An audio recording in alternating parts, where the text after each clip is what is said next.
Stephen King. The Green Mile. Foreword, a letter October 27, 1995. Dear Constant Reader, life is a capricious business. The story which begins in this little book exists in this form because of a chance remark made by a realtor I have never met.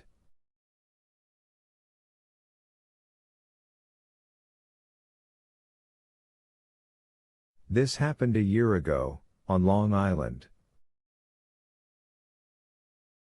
Ralph Vicinanza, a longtime friend and business associate of mine, what he does mostly is to sell foreign publishing rights for books and stories, had just rented a house there.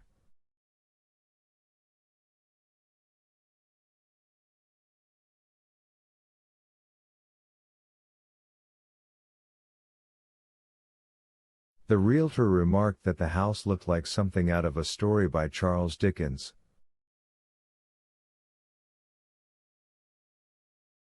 The remark was still on Ralph's mind when he welcomed his first houseguest, British publisher Malcolm Edwards.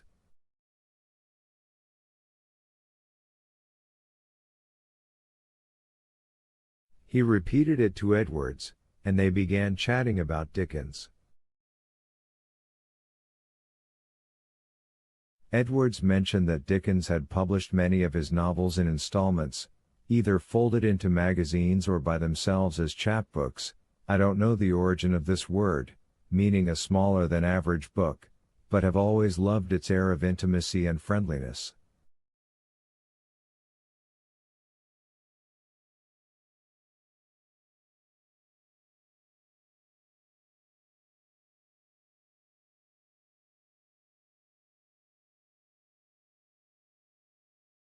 Some of the novels, Edwards added, were actually written and revised in the shadow of publication.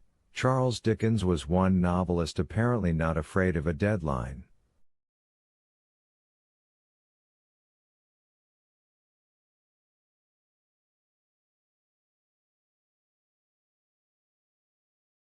Dickens's serialized novels were immensely popular, so popular, in fact, that one of them precipitated a tragedy in Baltimore.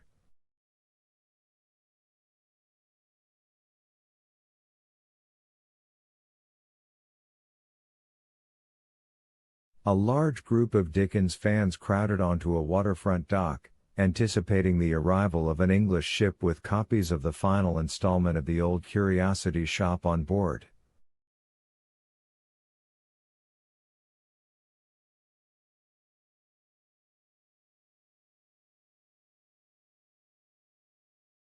According to the story, several would-be readers were jostled into the water and drowned.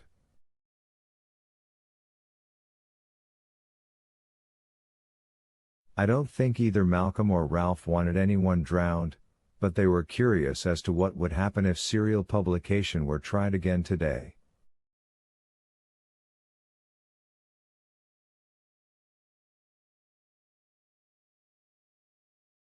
Neither was immediately aware that it has happened. There really is nothing new under the sun, on at least 2 occasions.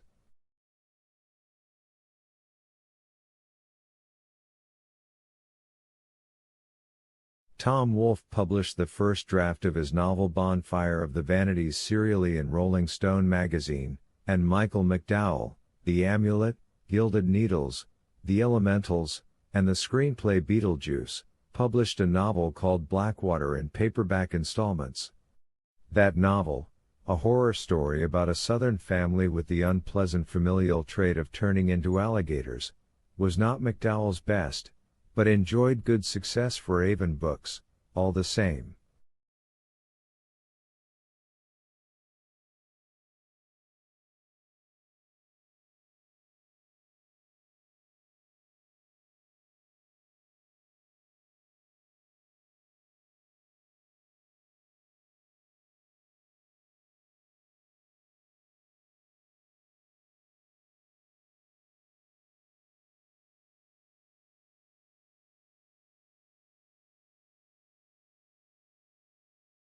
The two men further speculated about what might happen if a writer of popular fiction were to try issuing a novel in chapbook editions today, little paperbacks that might sell for £1 or £2 in Britain, or perhaps $3 in America, where most paperbacks now sell for $6.99 or $7.99.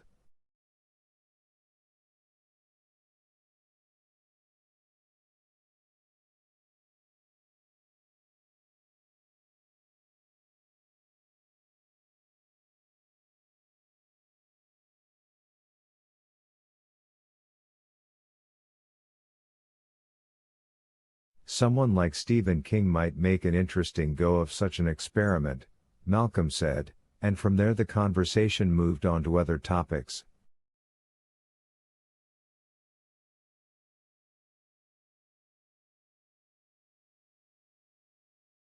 Ralph more or less forgot the idea, but it recurred to him in the fall of 1995, following his return from the Frankfurt Book Fair, a kind of international trade show where every day is a showdown for foreign agents like Ralph.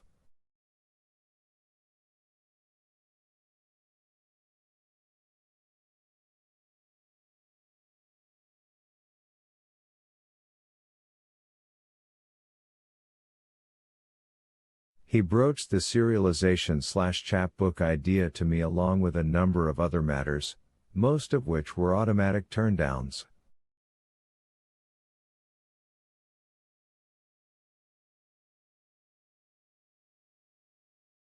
The chapbook idea was not an automatic turndown, though, unlike the interview in the Japanese Playboy or the all-expenses-paid tour of the Baltic republics, it struck a bright spark in my imagination.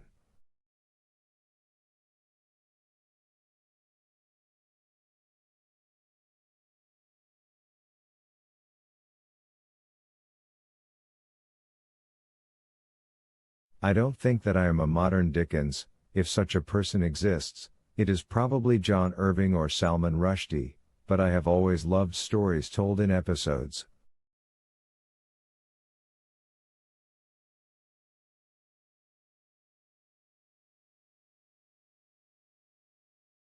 It is a format I first encountered in the Saturday Evening Post, and I liked it because the end of each episode made the reader an almost equal participant with the writer. You had a whole week to try to figure out the next twist of the snake.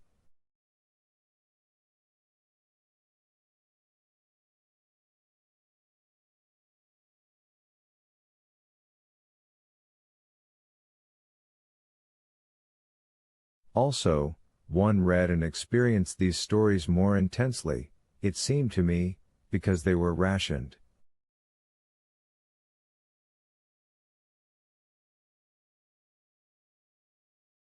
You couldn't gulp, even if you wanted to, and if the story was good, you did.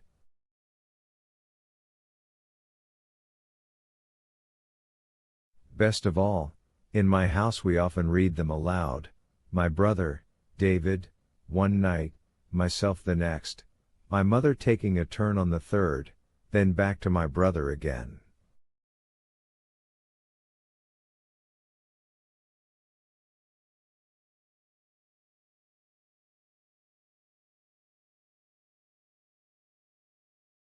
It was a rare chance to enjoy a written work as we enjoyed the movies we went to and the TV programs, Rawhide, Bonanza.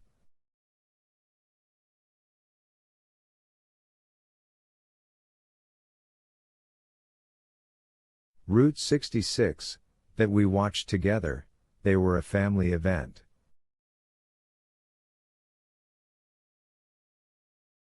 It wasn't until years later that I discovered Dickens's novels had been enjoyed by families of his day in much the same fashion, only their fireside agonizings over the fate of Pip and Oliver and David Copperfield went on for years instead of a couple of months. Even the longest of the Post serials rarely ran much more than 8 installments.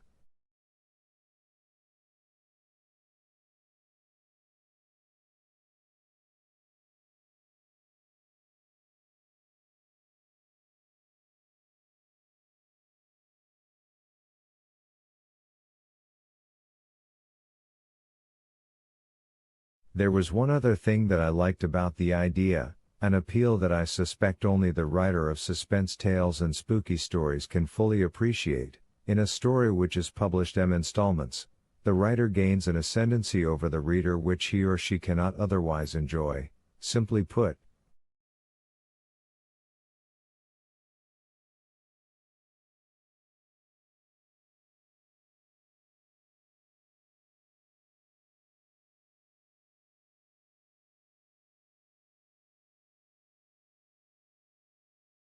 constant reader, you cannot flip ahead and see how matters turn out. I still remember walking into our living room once when I was 12 or so and seeing my mother in her favorite rocker, peeking at the end of an Agatha Christie paperback while her finger held her actual place around page 50.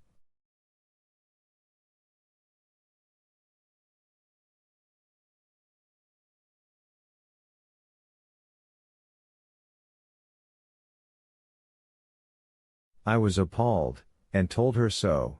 I was 12, remember, an age at which boys first dimly begin to realize that they know everything, suggesting that reading the end of a mystery novel before you actually get there was on a par with eating the white stuff out of the middle of Oreo cookies and then throwing the cookies themselves away.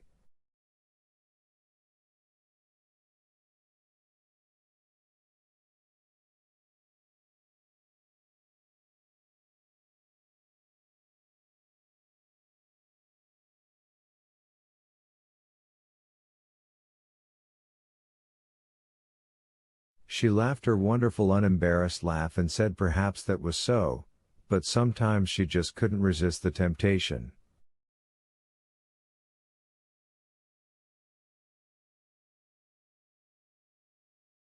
Giving in to temptation was a concept I could understand. I had plenty of my own, even at 12.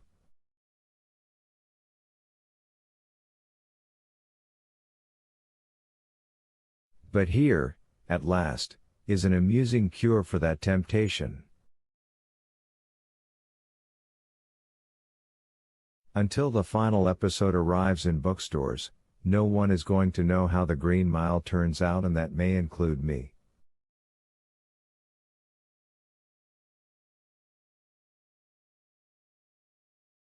Although there was no way he could have known it, Ralph Vichinanza mentioned the idea of a novel in installments at what was, for me, the perfect psychological moment. I had been playing with a story idea on a subject I had always suspected I would get around to sooner or later, the electric chair. Old Sparky has fascinated me ever since my first James Cagney movie, and the first death row tales I ever read, in a book called 20,000 Years in Sing Sing, written by Warden Lewis E. Laws, fired the darker side of my imagination.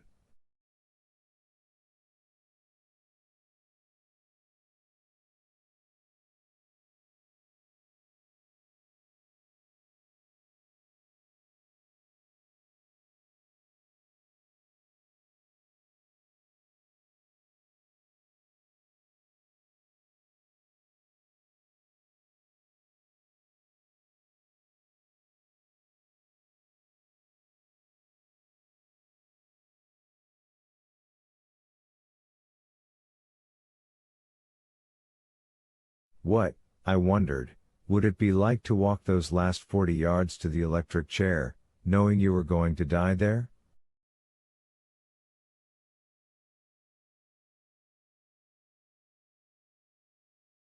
Matt, for that matter, would it be like to be the man who had to strap the condemned in or pull the switch?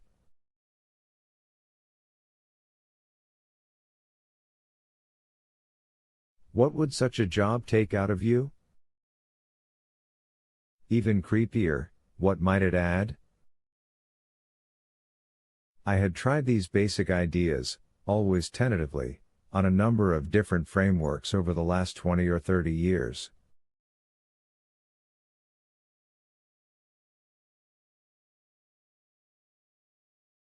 I had written one successful novella set in prison, Rita Hayworth and Shawshank Redemption, and had sort of come to the conclusion that that was probably it for me, when this take on the idea came along.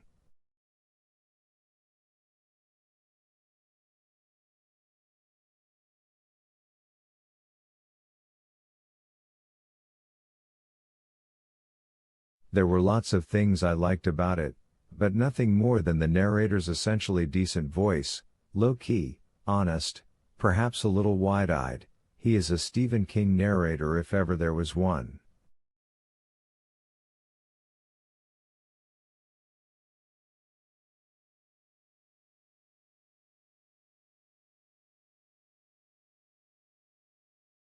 So I got to work, but in a tentative, stop-and-start way.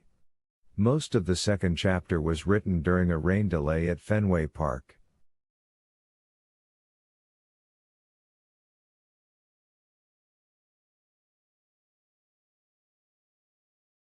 When Ralph called, I had filled a notebook with scribbled pages of the Green Mile, and realized I was building a novel when I should have been spending my time clearing my desk for revisions on a book already written.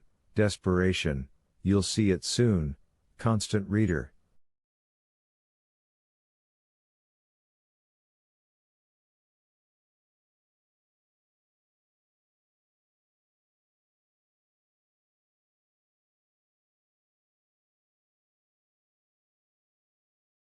At the point I had come to on Mile, there are usually just two choices: put it away, probably never to be picked up again, or cast everything else aside and chase.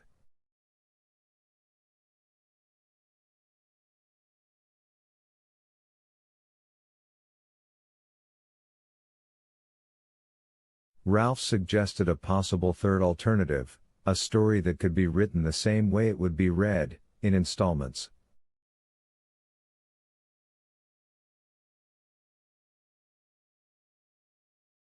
And I liked the high-wire aspect of it, too: fall down on the job, fail to carry through, and all at once about 1 million readers are howling for your blood.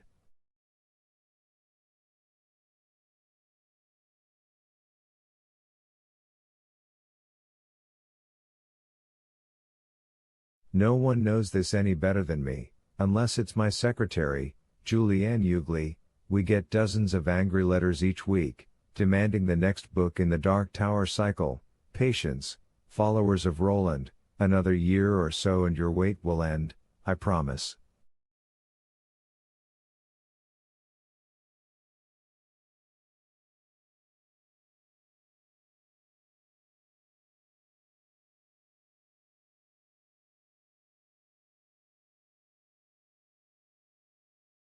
One of these contained a Polaroid of a teddy bear in chains, with a message cut out of newspaper headlines and magazine covers: "Release the next Dark Tower book at once or the bear dies," it said.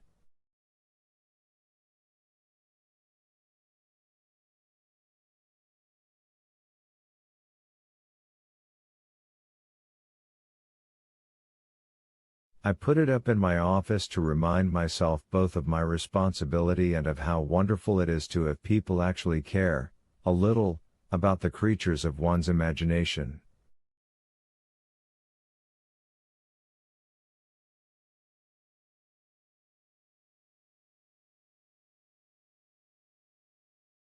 In any case, I've decided to publish The Green Mile in a series of small paperbacks, in the 19th century manner, and I hope you'll write and tell me, A, if you like the story, and B, if you like the seldom used but rather amusing delivery system.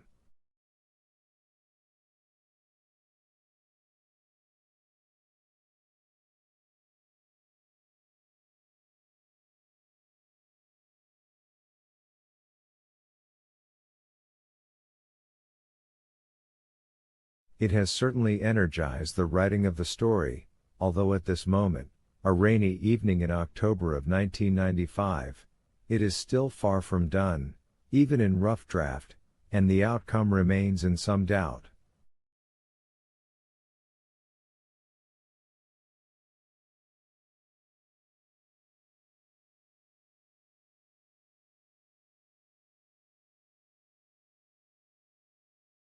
That is part of the excitement of the whole thing, though. At this point I'm driving through thick fog with the pedal all the way to the metal.